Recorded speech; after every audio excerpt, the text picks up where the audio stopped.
the word that I hear people saying often is settling. I don't want to settle. Believe that you need to settle. Never. I don't Ever. call it settling. I call it opening the vision, the scope that you're at, just opening it slightly to let something surprise you, right? And like being attracted to something that could look a little different. And I'm not saying the polar opposite, I'm just saying shifting. And that little tweak, and you know that, the smallest tweak in personal development and growth is so impactful. Welcome to You're Allowed to Hate Your Husband, a modern day love story.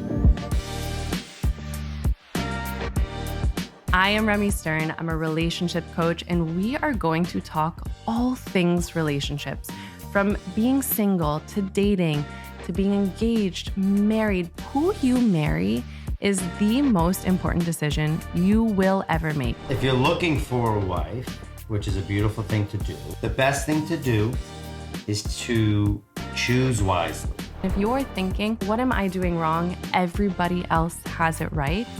Then you are in the right place, because trust me, nobody knows what they're doing. I'm so excited. Please hop right in, listen to this episode, listen to this series, and we are so excited that you are joining us here.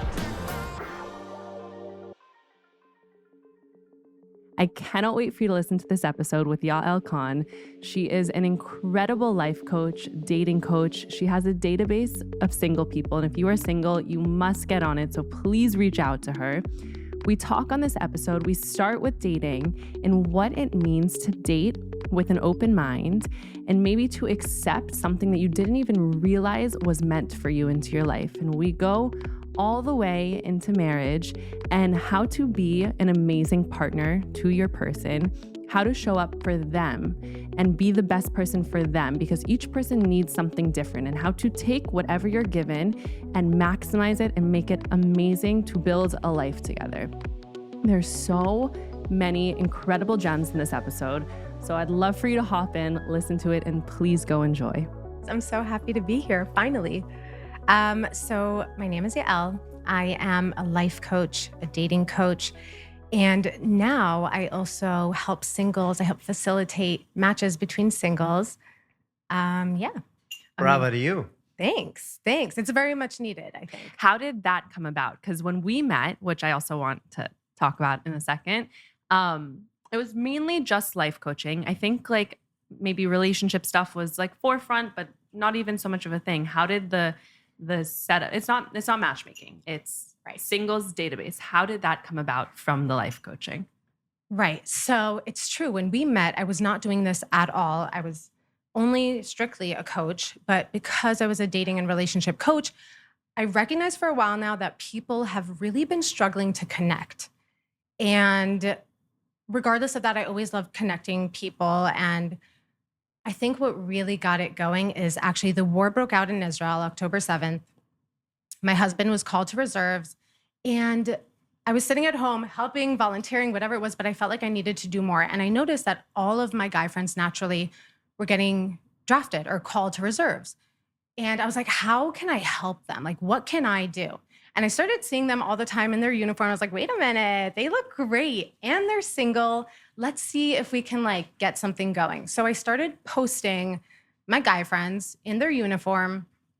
I was like, ladies, this isn't my husband, but it could be yours. Like, who's interested? And then all these girls started showing interest. And I think it was also like half, obviously the guys look great in uniform, but also like in support of just like Jewish men and the men that were going into the army and going to war. So that's kind of how it started. And then I realized, okay, there's something here. Let me see if I can get this going. And that's Are these Israeli men or American reservers?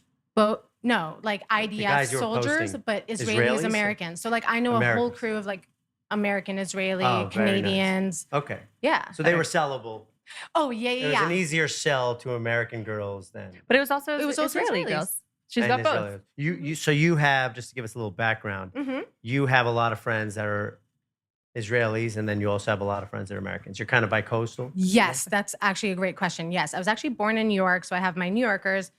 I go to Miami often. My siblings are there. I'm Israeli. I've been in Israel for about 18 years. So I also have the like Anglos who live in Israel. So like from Europe, from New York, the States, all over, honestly. And then your husband is US, Michigan, and then Yes. made Aliyah and moved to Israel. So you Yes. guys are really all over. Yeah. Not one place, which International. actually, yes, International. very So have you made international. any setups that are now boyfriend and girlfriend?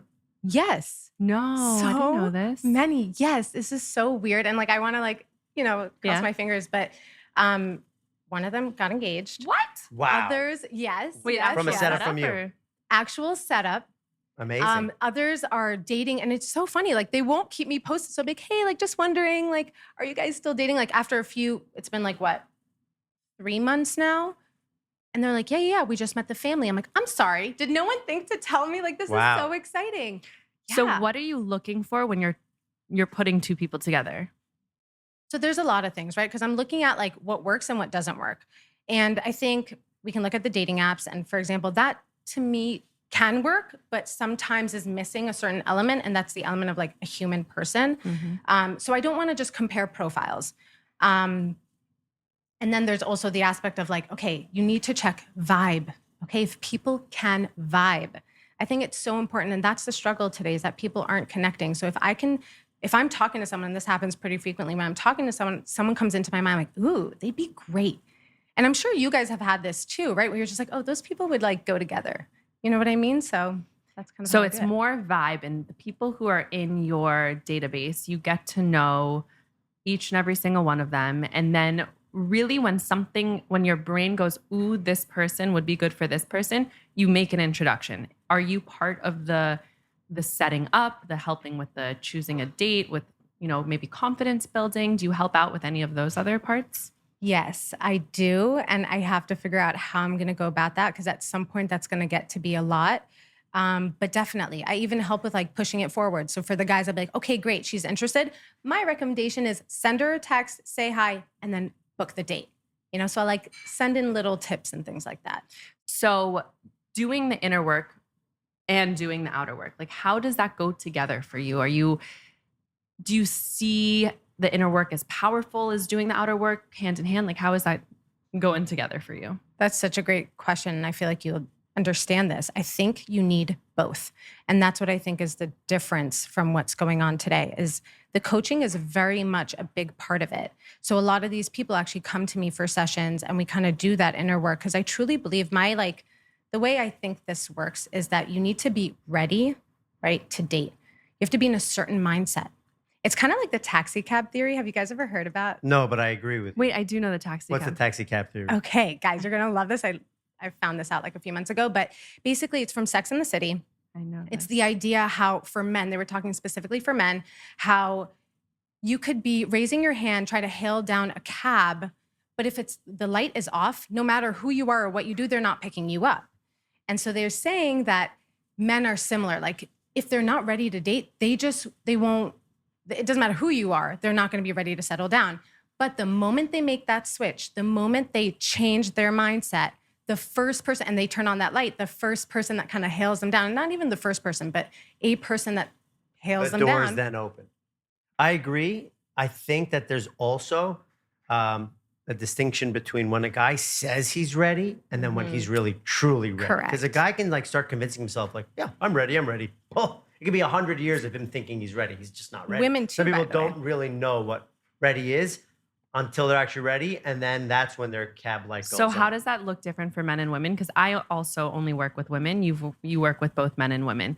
What does ready look like for a man and for a woman? So I actually even work with like mostly men, not on purpose, it just happened. It's interesting because this theory is meant to be for men, but I think women are exactly the same. So I think that when you compare the two, yes, they're looking for different things. Like certain things are really important to men, certain things are really important to women. But the readiness, the like being in a certain mentality and mindset to date seriously. And like you said, you can say you're ready to date, but you're not ready to date. Mm-hmm. And so there are certain ways and elements to kind of like figure out if you are. And what would those be? So it depends on the person for sure. But I think, and like, I wonder if we could talk about this even with you guys as married. I think you got to be realistic. I think when a guy 100%, says he's but- ready, but like if he's just unrealistic, the expectations are too much. Interesting. Or his strategies are not sharp. you're not going to hit home runs. You got to be realistic. You got to have the right expectations, and you got to be able to close, because you're, as a man, nine out of 10 times you're probably the hunter, especially in the beginning, as your role. So No, it's a good point, that's my because opinion. I think, and we can think of examples, but maybe someone's not ready when their expectations are not too high, but just unrealistic. It's like, that doesn't exist, my friend. Like, go out and try to find it, but you're creating an avatar on a computer that doesn't exist. A real relationship is with a real human being who has amazing things to them, but also flaws, because that's human beings. Like, I think wanting something that doesn't exist is a sign of not readiness. I feel like once you're married, you can look back and say, okay, what was different? What mindset was I in? And I think it totally correlates to what you were saying. It's all of those things, plus being open to it looking different, a man or a woman, your partner, looking different from what you envisioned, and looking, smelling, feeling different from what you envisioned. Yeah. So not only how he looks, but also how they make you feel, but also all of the about, like what they do, right? There's all these elements where we come really prepared with like a list of what we want, and we know exactly what we want. I always say, Hashem sends you not what you want, but what you need. 100%. Very true. Are you religious? I am, yes, Spiritually. spiritual. Yeah. Is this I new, come from or a you always were? always had a connection of So some sort? always. Very nice. So You speak Hebrew? Ken course. Baroma. she lives Oh, in she has a real Israeli she's- accent. She lives in I've Israel. been- She's yeah, I Israeli. You never know. There's some Americans that go there, eat falafel. They don't speak like that. No, she's Israeli. What? Very Okay, good. so question. What was it when you actually felt ready? Because you must have said you were ready for quite some time, but like, how did you know when you were ready? How did I know when I was ready? Good question. I started to really say to myself, I want to try this. I would like to settle down. First of all, I was playing the field and having fun for a long time, maybe a decade or more after I graduated college. Then I started to say, like, hey, I've been single for a while. I got to at least try this thing. So I tried the relationship thing, and I tried getting closer, and I took my time. So we were 30. I was 37 when I met you, and we went on our first date. So for a couple years before that, I started to say, hey, like, I'm really going to try. I'm really going to try. And I was still learning up until 37. So whether it was 32 and I was still learning, or 34 and still learning, or 30 and still learning, between those years, that's when I really started to like come to reality with how a relationship works, what it really means to find your partner and become one. And 37 was when it hit. Okay, you arrived. interesting. I love how he said that, though. He was like, okay, something needs to change. And I think what you hear, I bet also from your clients, from your friends who are single, it's like, oh, the guys suck. It's an external problem. It's not a me thing. I'm doing everything right. And when you're in the personal development world, you also understand it starts with you. You can find endless excuses, but then it's not in your control, and then you're really screwed. What if it was in your control, and then you can actually influence the outcome? Yeah, that's literally everything that I preach and more, is that we blame the outside world for things not looking a certain way. And it happened in my own journey. I would be like, there's no good guys. Guys screw every girl over. Like, I remember thinking these things, speaking this way. And so lo and behold, what happened? What I was thinking, what I was saying became my reality. But Right. once I started to shift my inner world, I was like, you know what? I'm looking for one person. And this was my change, at least. I'm looking for one human being who is going to be my counterpart, my partner for life, somebody who's going to help me build a bigger picture than I can even imagine myself. Like, I'm looking for this. Until then, I'm good. Like, I'm good on everyone else. And so it wasn't this like ego-driven dating where I wanted people to like me so that I could like myself. It was, I want to find my partner for life. And that switch was my readiness, and building up my confidence and my true self-love and all of that. And then who came prancing in? You were young when you hit that switch. I know, but I'm a very old We went on soul. a Oh, first how old date. were You you? were I was young. 23 I when was we very went on young. our first date. I know, but I'm You hit that switch before me, or you hit switch while you were No. I hit the switch before a you. little bit before? You started to hit the I can switch tell a you little exactly bit. I when. love You that. were I met- 23. I Wow. met my first I was life probably coach. 30 plus Huh? when I started to like take relationships seriously. Well, yeah, that's why I'm curious with you in a second. So my whole thing is I met my first life coach right before Thanksgiving of 2018. Okay. And I met her when I was like at my lowest of lows. And I was like, I feel so horrible about myself. Oh. I want to meet somebody because I feel bad. And then they're mean to me. And then I feel worse about myself. And it just keeps getting worse and worse, plus family stuff, plus this, all of bad mixture for disaster. She said, pause everything you're doing right now. You are receiving what frequency you're at. So you're at a low frequency. So yes, you're getting rejected by jobs, boys, so many different things. She said, let's raise your frequency and watch how everything will unfold perfectly. We did a certain set of things I do with all my clients. And I raised my frequency. And 6 weeks later, that was Thanksgiving, January 15th was our first date. Oh. So yes, the inner work changes everything. I'm curious I'm going to ask this question for both men and women, but because I focus with women and we don't talk about men as much on this podcast, what would you say would be like, not a red flag, but like when you know a guy's, if they say they're ready, but they're not actually ready, like what are you going to notice in them? Are they going to be like, what are the red flags? It's like, oh, this guy isn't at that point of readiness. I could tell you for women what I would see, but do you have an idea in your clients of like, maybe you're not quite there yet, my friend. You have to do the inner work. Yeah. And I wonder what you're going to say about this. When they say, so I don't want to model, but you know, I want to model. And I'm like, oh, okay. So wait in line. Stay exactly where you are until she comes. So what do you do to get them out of that mindset? So I think it's just like a little bit of a shift. And the word that I hear people saying often is settling. I don't want to settle. Believe that you need to settle. Never. I don't Ever. call it settling. I call it opening the vision, the scope that you're at, just opening it slightly to let something surprise you, right? And like being attracted to something that could look a little different. And I'm not saying the polar opposite. I'm just saying shifting. And that little tweak, and you know that, the smallest tweak in personal development and growth is so impactful. So for men, it's being a little more open-minded would be the biggest shift you'd say. It would be one of the biggest things that I noticed. I'm like, oh, okay, there's some work to be done. What about men's confidence? Does that come up often of like feeling a lack of maybe, I feel like we've also maybe not taken away men's confidence, but like, is there a lack of confidence? Is there too much confidence? Like what is it in there with men? Yes. Tell us. I totally, what'd you say? I said, tell us You about want us me? men. Well, Yeah, we could totally. Are you ready for me? Is that No, what you're but saying? Jonathan's a different breed. I think the kids these days have changed. I think the energy has changed. I think the hunting has changed. I think the dating game is different, but the old stuff still works. And sooner or later, everybody kind of gets there. How many guys are you working with right now? Coaching client, which is like a full program. They're on your list of like, they're approved, they're qualified, they're ready to date. On my database? On your database. Oh, hundreds.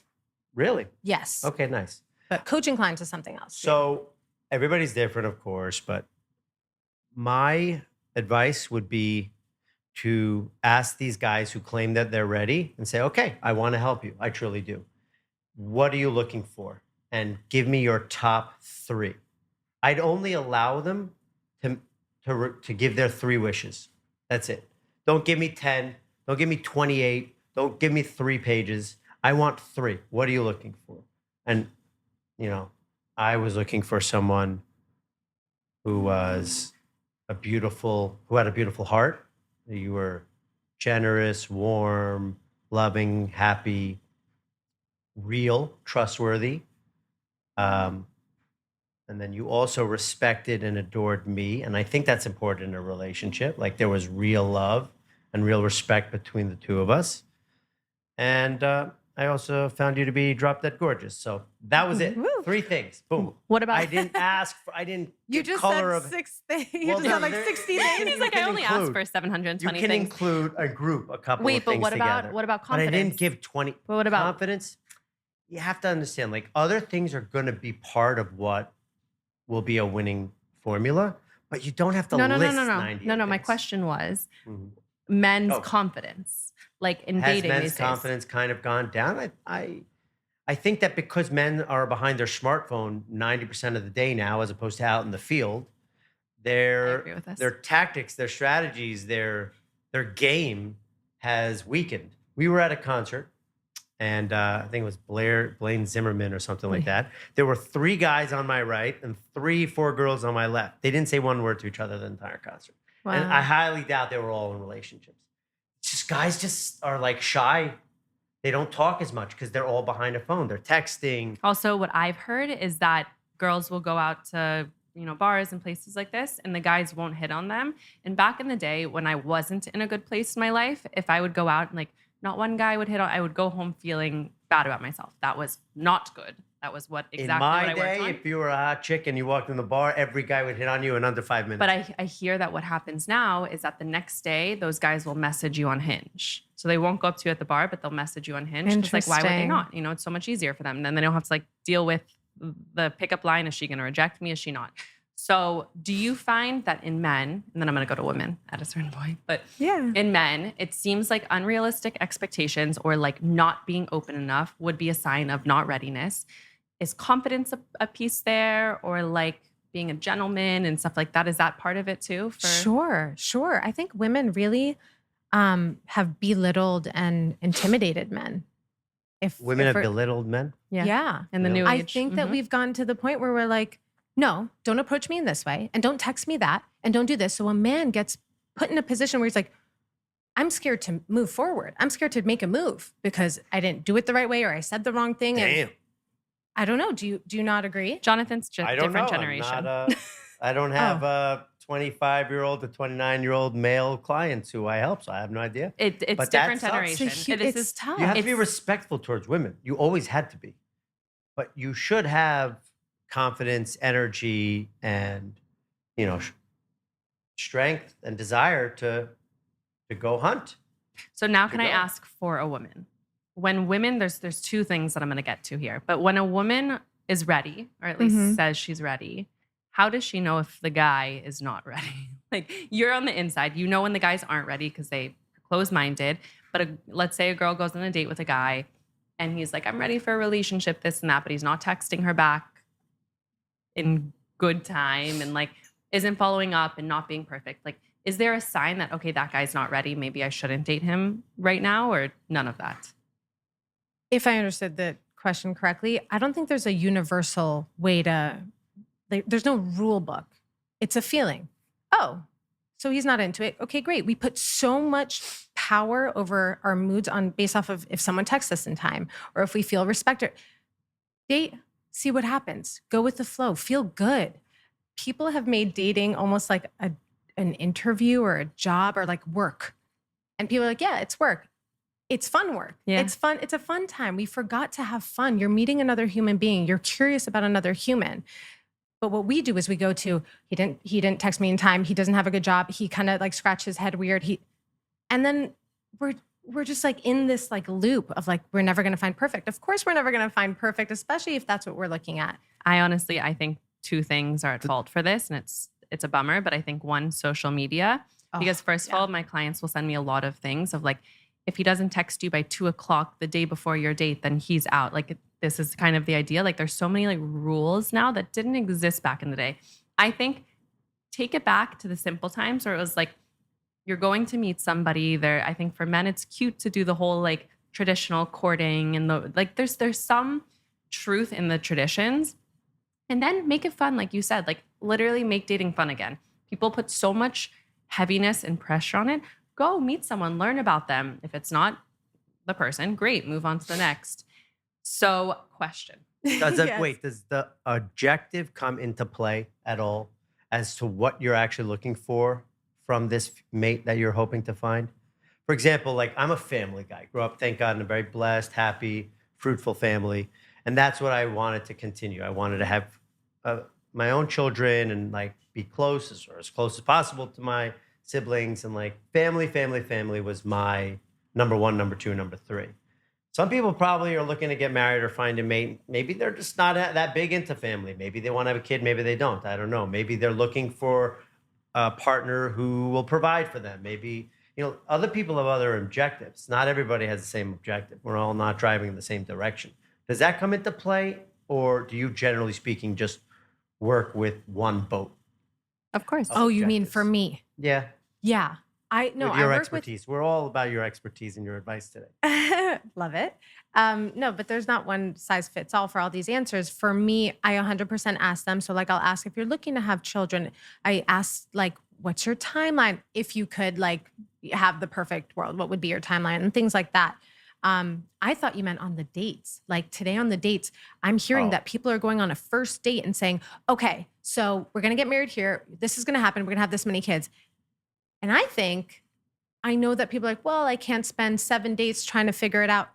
Yes, but you can have one date where you're just seeing if you vibe with a person. sure. Let's start from the basics as opposed to like jumping 5 steps. And I think that's what's created this work mentality of like I go on a date and it's so It's a little businessy. difficult. It's a little too It's much. so businessy. It's so It's interesting. TMI on date one. I It's so agree. interesting to look at trends because I think what happened here is we're this massive pendulum swinging.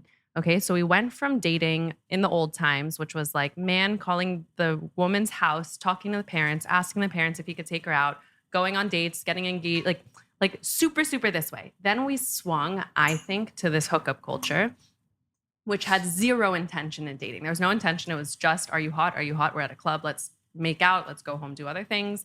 And maybe we'll eventually date, but like this like crazy hookup culture, right? Then I think, so it was overly quote unquote fun, even though I don't think for many people it was that fun.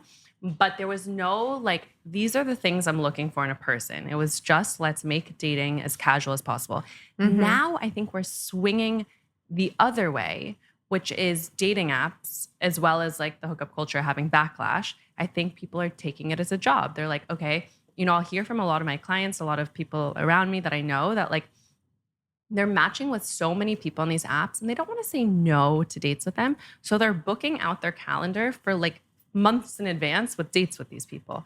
How excited could you get about a date with someone if you've been on 25 other dates that month? Like it's impossible. So yes, you want to just get the facts, go quick and move on. Like there is this sweet spot that the pendulum is swinging to. And I actually think the beauty of what you're doing is that probably is where it is. It's a more intentional version of dating apps. It's make it fun, yet make it like smart, fun dating. I think that's the place that we're going to. And it starts from within, and then it starts with setting people up. Would we agree with this so far? Yes. So far, Wait. yes. Okay. Do you get Yes. paid for matching? No, not yet. Right now, You're just it's doing free, this. guys. Join reach the out. database. Right now, it is. Guys, girls too. Guys, girls, yes. Okay. I meant guys as a collective. How did Wait, you- so you're not even married for 1 year. Right? You just got married to a fiery hot sailor. Is that true? Yes, yes, yes, yes. Can All you of the tell us above. how you met, That how was your my dating story went? Love this story because I feel like it's not your typical sparks and movies and blah, blah, blah. We met at the peak of COVID. It's so interesting because we actually lived 6 minutes away from each other walking. So it's crazy that we never even knew about each other. But basically, we met during COVID at a birthday party. And I say during COVID because there were 10 people there. New York Um, City. No, Israel, Tel Israel. Aviv. Okay. got it. Yep. Great point. Israel, Tel Aviv. One of my friends was newly dating this guy, completely forgot it was his birthday, and called me up saying, I'm taking him out, organize a party at my place, invite all of his friends, and then we'll show up and it'll be a surprise. So one of those guys was Matan, my husband. And I walked in there and I used to be an event planner. So I was like, okay, mission, let's go. You blow up the balloons, you take out the cake. So I just started bossing him around essentially and all the other guys. God, I He- think guys like that. I guess that's the response I get from people. So, ladies, what you need Put to us do. to work. And so we met there. I didn't think anything of it. A week later, we met at a house party at his place. I was not. It's so interesting because I was in the mindset of like, I'm ready to date. Where is my person? But when I saw him, he was not what I envisioned. So I completely just blocked him off. He tried to pursue. I was like, no, thank you. No, thank you. But he's a handsome guy. What were you envisioning? Were you envisioning like crazy or like what was? He's a nice guy. He's a great guy. I Great was guy. envisioning dark, Israeli, maybe Oh, French. dark skin, dark hair. This was in your dreams And he's for 20 years. blue eyes, blonde, White boy. white boy. Oh, Yeah, okay, not your okay. typical. So that was really hard for me to see. So there was, honestly, I was like, no, for a few times until a point where I was saying, hold on, I need to make a shift, right? And I actually, this is when I started Give the studying white boy a to be a coach. chance. Exactly. I was Okay. like, let's go. I remember actually sitting with one of my friends and I was like, I don't want to go out with him. And she said, Yael, you made yourself a promise. And I did. I made myself a promise. Anyone who asks me out, I'm going out with them. And I did. Anybody. Woo! And I did. But it was COVID, so I think it was like Phone lines were open. Right. sparing dates at the time. Yeah, but I was like a shy dater. I didn't like to date. So like this was like a new experience for me. And he was one of the guys. And the first date, Where'd you go? We went to a place actually really close to his apartment, which I only later What's found the name out. of the restaurant? It Guys was a always restaurant. like to go close to home so that they're close to their. I know. I thought it was ridiculous. I thought it action. was laughable. It's called Bena. Great place. Okay. Shout out. I also know the owner. She's amazing. Nice. It was called Sarki at the time. And I remember that he did something. I don't remember what it was. He did something that completely canceled him out for me. On date one. On date one. I Oh, was I already wish you remembered not what it trying to was. be there. Okay. Honestly, I know. I can say it. Basically, I was on date one. I was already not trying to be there. And I was like, okay, I'm giving this a chance. And then at one point, he lifted his arm and I saw a tattoo. Oh, I And- thought he was gonna have a sweaty arm. Me too. I thought sweaty armpit. I thought it was like his whole shirt was That I soft could and deal wet. with. That I could deal tattoo. with. Okay, and He you had a were tattoo, and you were for not me- envisioning a tattoo in your husband's. Wasn't envisioning it. If Body. anything, I was like, oh, that means we're very different. Okay. So I canceled him out in that moment. I recall it so clearly. I started drinking more. I kind of let Oh, because then you're like, loose. he's not for me, so I'm He's just gonna have fun. Exactly. Okay. And then we created this like friendly vibe. So much so that the next day we had like some kind of bet that I texted him first, which I'd never done before, ever. But you were loose now. But I was loose. I was like, he's just gonna be a He was gonna friend. be the real deal. And that's where I think the shift happened. Now, again, wasn't interested, went out again. I'm like, okay, I made this promise. I'll go again. And until it's not a strict no, I'm going to continue pursuing or seeing this through. And I think it was like date 6 where six? he did something. Yep. And I was like, oh, I haven't seen this side. This side I like. What was that? He told me he spoke Arabic. And I was like, oh, I like that. Interesting. Yes. So That he did it speaks for you? Arabic. So I was like, oh, okay. How many And then languages does he speak? 3, 4, I guess. What's Hebrew, the 4? English, Arabic, and Spanish. Speak Spanish. Yeah. Oh, honey likes that. Mm-hmm. Yeah. See, there you I go. would have gone right? to Spanish. So I'd be like, okay, fine. I like you. You see, and now that's something I probably wouldn't have found out on the first, or didn't find out on any of the first dates. So the 5th date is when I started noticing, like, oh, okay, and There's he some eats wins spicy here. food. Now And that you're open, you're American Israeli. You were in the army. These are all things that you don't necessarily find out on the first date. And that's when the switch started happening. I'm not saying I was. so you fell in love on the obsessed. 6th date. No, definitely not. 7. No. It took a few 6 months. and a half. Nope. Months. But Wow. at that point, I was like, why go if it's not in 100% no? There could be something here. So it's interesting because there's someone very close in my life who's kind of having the other thing, which is saying yes to every single date and then being like, at what point do you call it quits for certain people? Because again, you don't want overdating. So it's funny because if it's not a hard no, then like it's a maybe. But if it's not a hard yes, then maybe it's a no. Like there's the two sides of that where it's like, when do you decide that this is not the person and to stop seeing them? Because that 6+ dates is a lot of dates. It's no? a lot of dates. It's a lot But you of were dates. enjoying yourself. You didn't think he was going to be your future husband, but you Not were at all. enjoying yourself. Am I wrong? Yes. I am wouldn't wrong. say, yeah. You were not enjoying yourself, and you were on date 6. It was fine. Like it was cute. Like we had a good conversation, but I wouldn't say I wasn't like attracted. I So wasn't what pushed into you it. to keep going on date 6 with a guy that you weren't even having that much fun with? So that's going to answer also this question. Yeah. It's the fact that after the dates, I had that moment to myself where I was like, okay, what's going on inside? What we do now, and you can ask this person in your life, if she does this, you go on a date, you don't have time to like internalize. And then you go already on the next date, and then you're going on the next date, or you're meeting friends out after. You're not giving it the proper weight that it deserves. Who were you on the date? What came out of you? What parts did you like from the date? And just kind of like doing that extra work afterwards and just trying to see like, wait, was that as horrible as I think? Or did he just not reach the expectations that I'm envisioning? Does that make sense? Interesting. And that's what I was feeling, where I was like, it's not horrible. He's a cutie. He's treating me well. It was more of like let's see where this is. But I didn't think it was So going it's to. What not- date did you kiss on? Oh, I don't know. He would probably know to say it, but it took some time, Really? Oh, wait, are we talking 3 or we're talking which 9? I love, by the way. What? Date 3 or date 9? I really don't remember. I really don't, but We I remember date 6. liking. Was it? Did you kiss on the night of date 6? Yeah, we did. So it was 6 or Maybe lower. it was 6. Maybe it was Maybe 6. it was 6. I also thought it was Or maybe it was -1. Maybe it was 0. no, No. definitely not. And I like that he waited. By the way, boys, I don't know if all girls are Super the same, interesting. but like it's okay to tap, little touching, but don't come like Right. into my space before you know I want it. You know See, how that's perfect. That's not part of my 3. Like some girls or some guys would be like, I don't kiss on date 1. I have to kiss Jonathan by and I date 2 or else something's kiss- wrong. Yes, like you we gotta did. just like be natural, be open, and just Yeah. focus on your top 3 main categories. So question. Don't overthink the tiny If details. this is the case, Mhm. then when did you know? Because people will say to me, like, okay, the whole idea of when you know, right?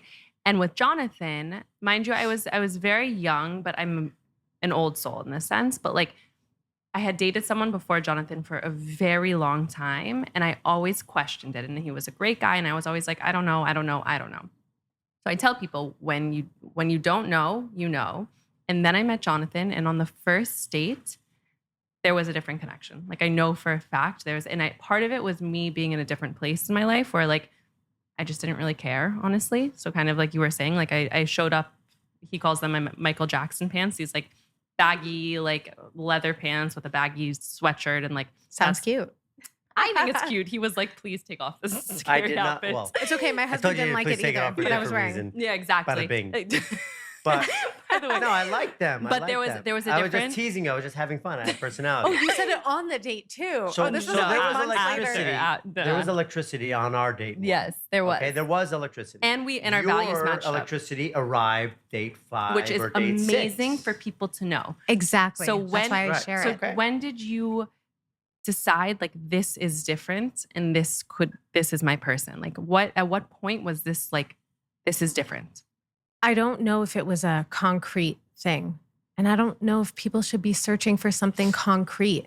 We're talking about human connection. We're talking about commitment. We're talking about marriage.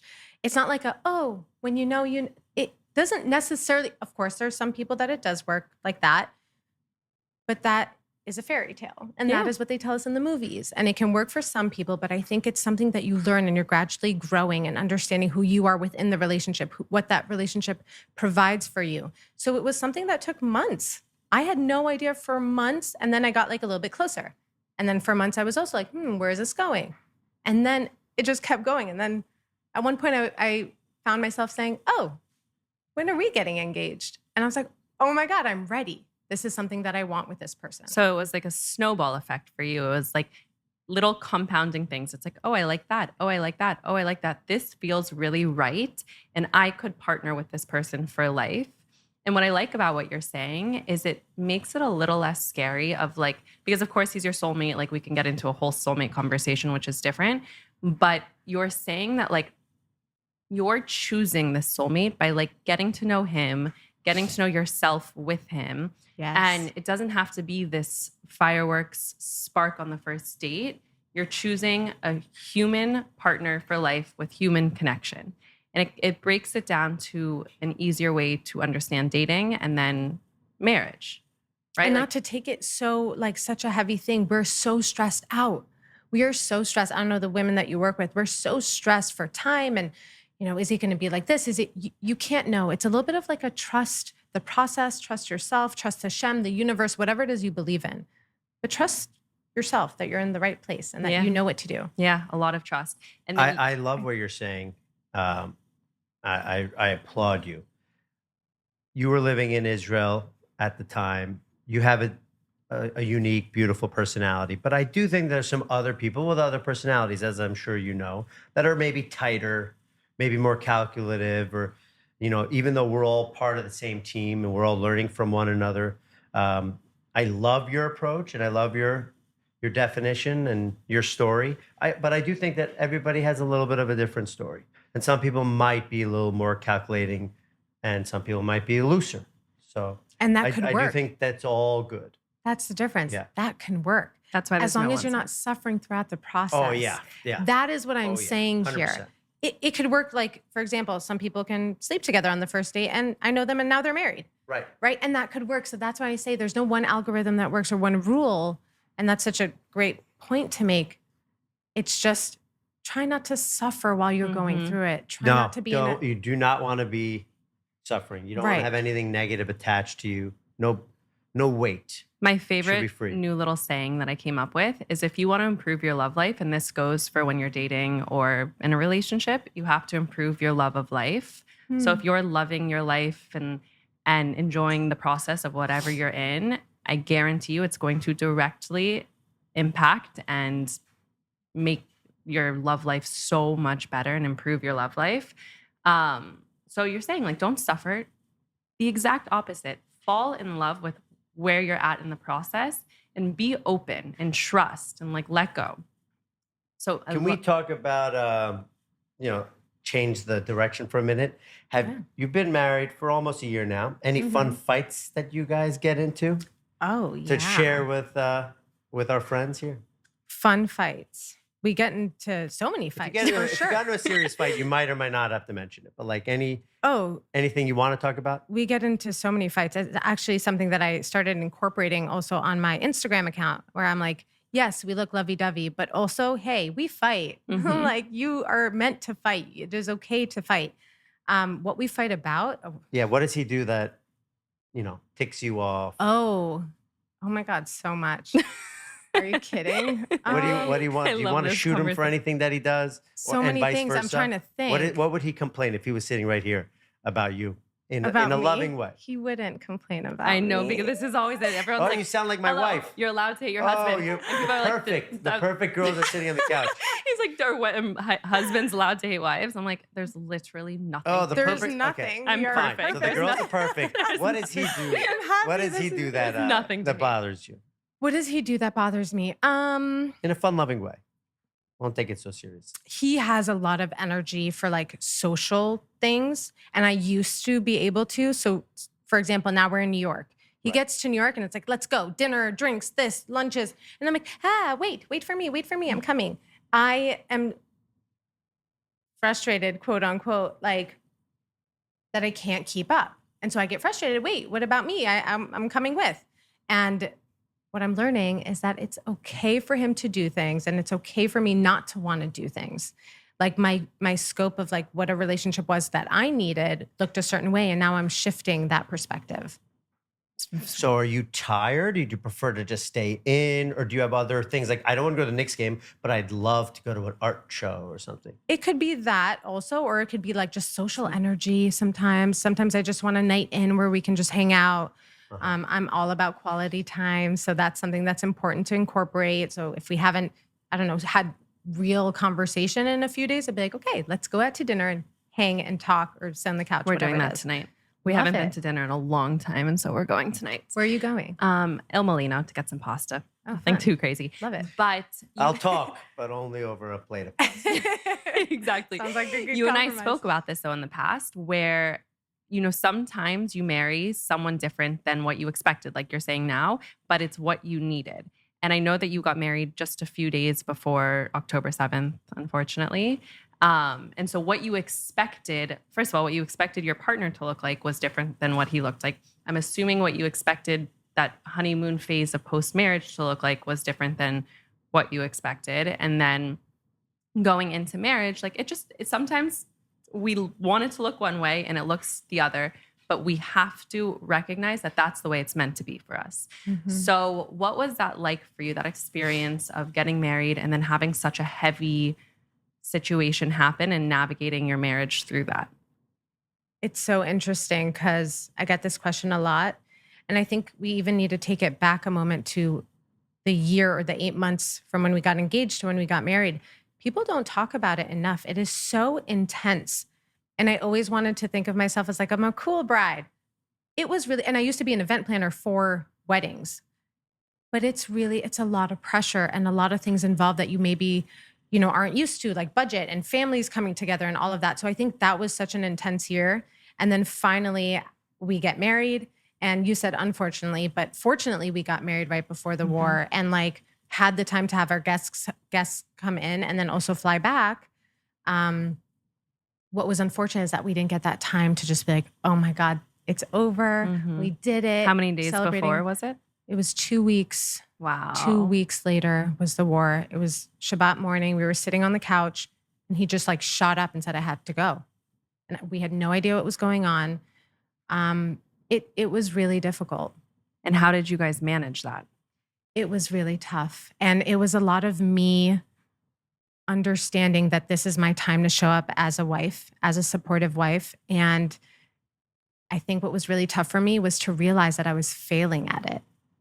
So in my scope of what was failing, like there were points where he would come back and he was like, listen, like he would come home for like a night and then go back.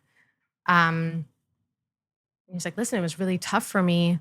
I need this and this from you. And sometimes it was really hard for me to provide because I was like, wait, I need this and this from you.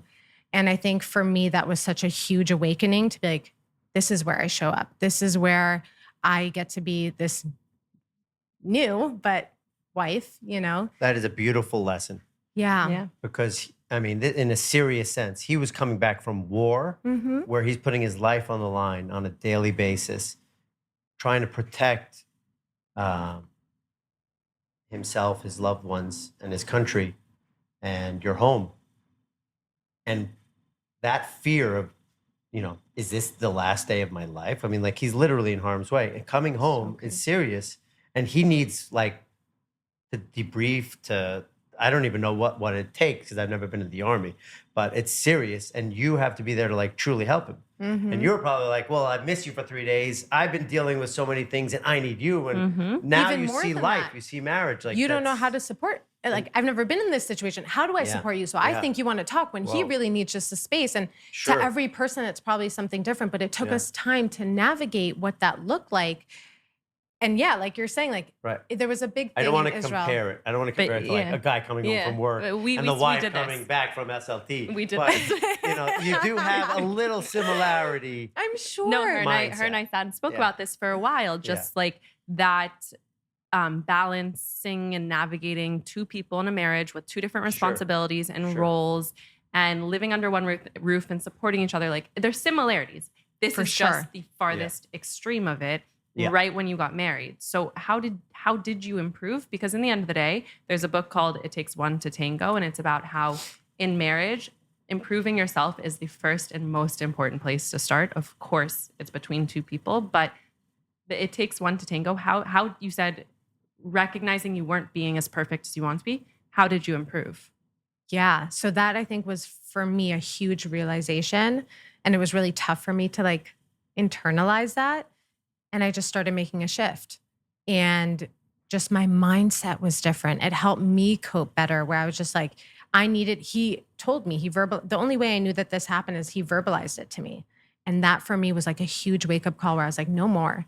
This is me showing up. So how do I make the shift? And I think something that also is important to say is that if I would have gone back and made myself feel bad about the fact that I failed and this and that, I'm stuck in the past. I was looking forward and I was like, okay, from here on out, I'm making the shift. I'm in a learning curve. I'm learning. This is new for me. So I think that's just something important for all the other ladies or men out there who are, they don't think that it's, everything's perfect. No, we're going to struggle. We're constantly going to struggle. And I'm still learning how to be a good wife to him and supportive and all of those things in the way that he needs it. So it's so crazy because we start talking by dating, right? And when you're dating, you don't realize necessarily that this is the person that you are going to have to support in these very deep ways. Like we also we aren't thinking like eye on the prize. Although, if you do it this way, of course, it might feel like more weight to it. But what you're entering, you should understand. And this is why I like doing dating with relationships and marriage. Like, you should know what you're entering. So you were dating him, it took time. Now you're like slowly but surely getting to know how to be married together in tough times, in easy times, and in regular nothingness times, and happy times. What would you say would be something you wish you knew before? Like, is there anything you'd go back to Yael before, just being like, this is something about marriage that you should know? Wow. So many things. I think that it's not about it looking the way that I thought I needed it to look. It's about learning how to cope with how it looks now. Because I think that for me specifically, and I'm sure for others as well, expectation is so huge. And it's trusting, hey, you have a great partner. Now make it work. Like, understand that if it looks a little differently from what you expected, that's okay. And maybe even better. I truly believe that we get what we need. So there's something here I need to learn, right? I need to learn how to be supportive. I need to learn how to deal with this situation or complication. So I that's what I would love say. Amen. that. I Amen. love that. It's so good. If you guys don't mind, I had a really amazing call with my rabbi this week. So Oh, if I could just throw in a little bit of what he please. said, I'm not going to do nearly as good of a job, but it's somewhat similar of the idea. He was telling me about, and if you know this stuff, great. If you don't, it's another time. But about the spies going to Israel in the Parsha, Mm-hmm. and how the spies go. They see the giants. They come back. They say, not a land to go into. Like, do not go in there. And they're actually the only ones, the generation who didn't get to go to Israel, which is the promised land. Right. So what my rabbi said to me was that every single person has their promised land they're going to. And sometimes we'll see these giants in our life, these scary big things that we think are wrong and shouldn't be there and are going to attack us and our life's over.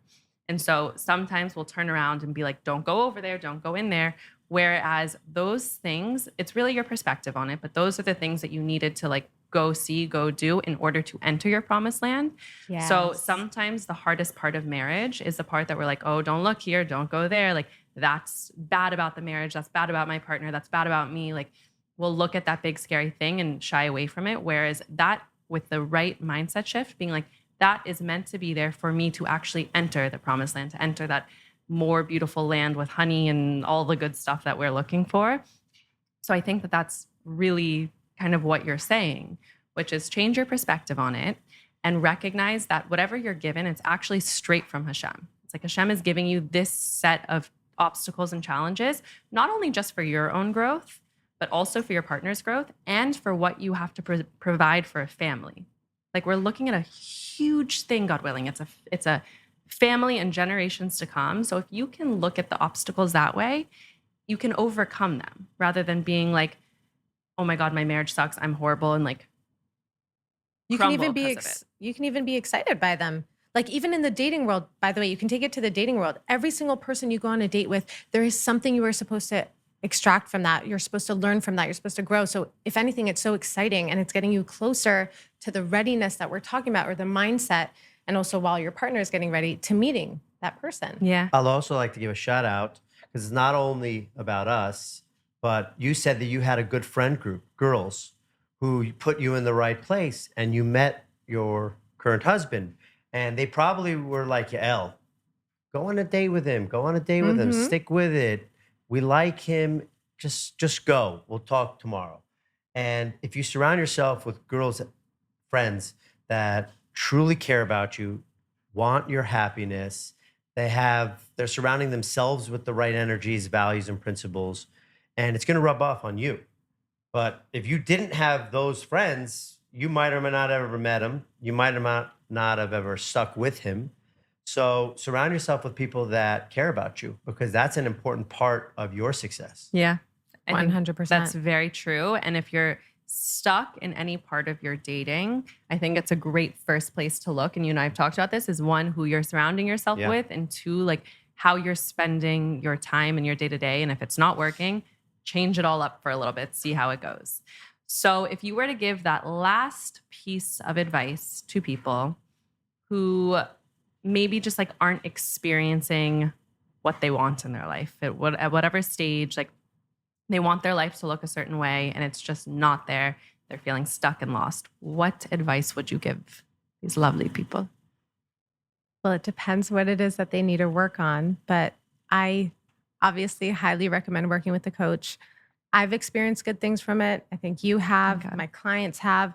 It's so great to devote that time to yourself, whether it's once a week or that hour, whatever it is, to yourself, because I think we really struggle to get vulnerable with ourselves, and to just trust yourself, trust the process, trust that you are exactly where you are meant to be. A Brilliant. good coach, a coach you connect with. Of Yes. course, Yeah. that is so important. Mhm. Only go with a Mhm. coach that Yeah. you connect with. I like First it. and foremost, if you don't connect, that's totally fine. There are others. Yeah. Amazing. I love it. And so, where can people find you, your coaching, your database, all the good stuff? They can find everything on Instagram at Coached by Kahn. And you can send me a DM there, or you can go to the link in the bio and everything's there. Amazing. You are the best. Thank you so much. And we love you. Oh, thanks. Love you guys. Thank you so much for listening to this episode. We hope you liked it as much as we did. Now go send it to someone who needs to hear it, because we know that dating, relationships, marriage can be tough, but we want to make it less tough. And remember, you're allowed to hate your husband. Whatever you're feeling is allowed. So go send it to a friend, to your sister, your brother, maybe your boyfriend, a husband, whoever needs to hear this, send it to them. And while you're at it, click the follow button, click the review button. Always feel free to reach out if you have any questions. And we're so excited to see you in our next episode.